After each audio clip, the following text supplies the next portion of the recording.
65-year-old Jimmy Lee Dykes boarded a school bus filled with children Tuesday, shot the driver, and then kidnapped a 6-year-old boy. Recently, Detroit was offered $1 billion to sell Belle Isle Park to Bingham Farm developer Rodney Lockwood. But for a few years now, Detroit City Council has been talking about implementing the Belle Isle plan. We would like to know, why has that not happened? Family has a private funeral set for later this week at the War Dog Memorial. Decisions on whether or not veteran dogs can be buried at the Great Lakes National Cemetery will be determined this spring. With Walmart being the largest gun retailer in the country, activists have gathered in Danbury, Connecticut to protest against the retail store for selling military-style rifles like the ones used in Sandy Hook. The city of Detroit appears to be on the edge about trusting Governor Rick Snyder with the city's finances.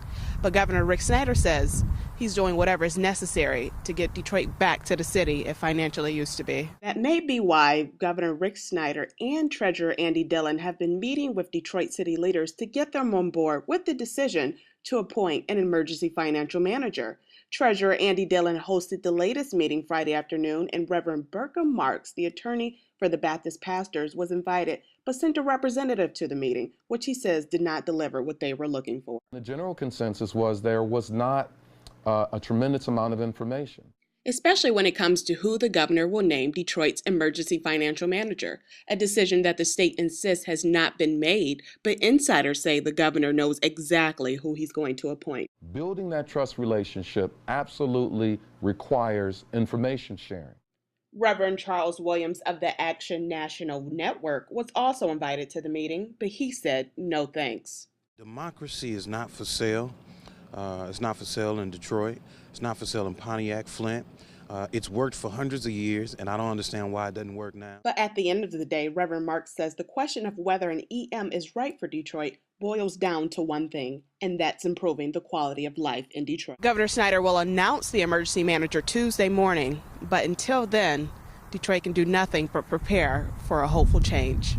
4 Highland Park police officers in federal court Friday finding out what the FBI knows, being accused of drug trafficking, police brutality, and contract killing. Not any of the officers had anything to say to me on camera, but one officer said, "These cops can all go to hell for giving police everywhere a bad name." Sean Williams, auxiliary reserve officer in Highland Park, dodging my questions after almost 6 months of audio and video surveillance. FBI say they have strong enough evidence in their case against Williams and 3 other officers to lock them up for more than 50 years. Just this past Wednesday, the 4 officers went to Oakland Mall, where they assisted in what they believed was a 4-kilogram shipment of cocaine. Each of those officers on Wednesday was paid either $1,000 or $1,500 by the source for protecting that shipment. Williams, Anthony Bynum, Prince Montgomery, and Reserve Officer Craig Clayton, accused of taking bribes, protecting, and delivering drugs, 6 kilos of cocaine, sometimes while wearing their badges. An FBI transcript of a conversation between Williams and an informant proved Williams knew he was protecting cocaine. "You know this is big cocaine." Williams, "I'm just doing security. That's all I know." Informant, "I'm just saying, because if you're squeamish." Williams, "I ain't squeamish at all." I want to send a message to any officer out there who would consider straying that you will be discovered, you will be identified, and you will be prosecuted. Highland Park's police chief was most instrumental in bringing the case to FBI after several complaints of stolen property and police brutality by Montgomery and Bynum. Bynum also works for Detroit Public Schools. Montgomery and Bynum are also being accused of accepting $10,000 not to appear in court so that charges against a criminal would be dropped. They agreed. And in a subsequent meeting, when they were paying their bribe, the officers suggested to the man that they get involved together in robbing a drug dealer. They presumed that the man was himself a drug dealer and could assist them in robbing a rival drug dealer. Then Bynum asked the informant for an opportunity to make more money. Informant, "What do you charge to lay an expletive down?" Bynum, "How many?" Informant, "1. Would 20 be good?" Bynum, "Yep." An accused contract killer, $20,000 to take a life. Despite being accused, the officers have asked for court-appointed attorneys. The next hearing is February 15th. Recently, Detroit was offered $1 billion to sell Belle Isle Park to Bingham Farm developer Rodney Lockwood. But for a few years now, Detroit City Council has been talking about implementing the Belle Isle plan. We would like to know, why has that not happened? The reason why the original Belle Isle master plan was never implemented was because the money did not exist to do it. These were the words of Detroit City Councilman Ken Cockrell in a Tuesday morning meeting on why the Belle Isle plan has not been placed into effect.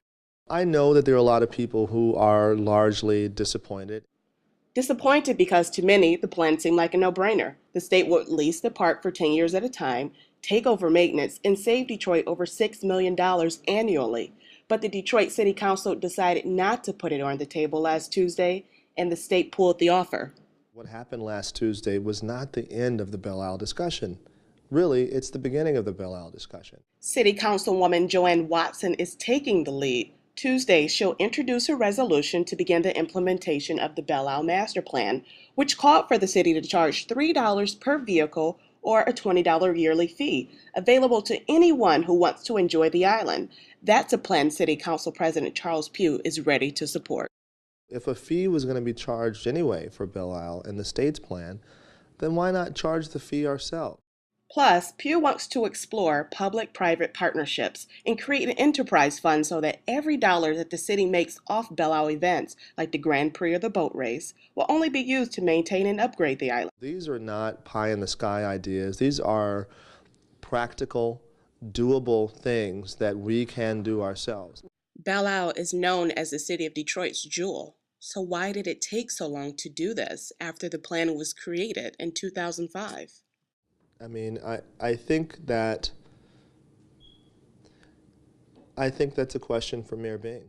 But even if the city decides to go with that plan, it cannot happen without Mayor Bain's support. I do realize that, the mayor is probably frustrated that this proposal that he put together with the state was not accepted at this time from City Council.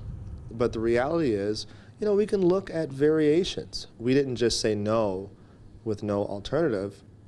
With the offer from Rodney Lockwood being turned down, Detroit City Council is still in the process of deciding what will happen to Belle Isle Park. The Miss America pageant is back and will broadcast September 15th from Atlantic City, the place where it began. The entire pageant will span 13 days from the end of Labor Day weekend through the broadcast finale.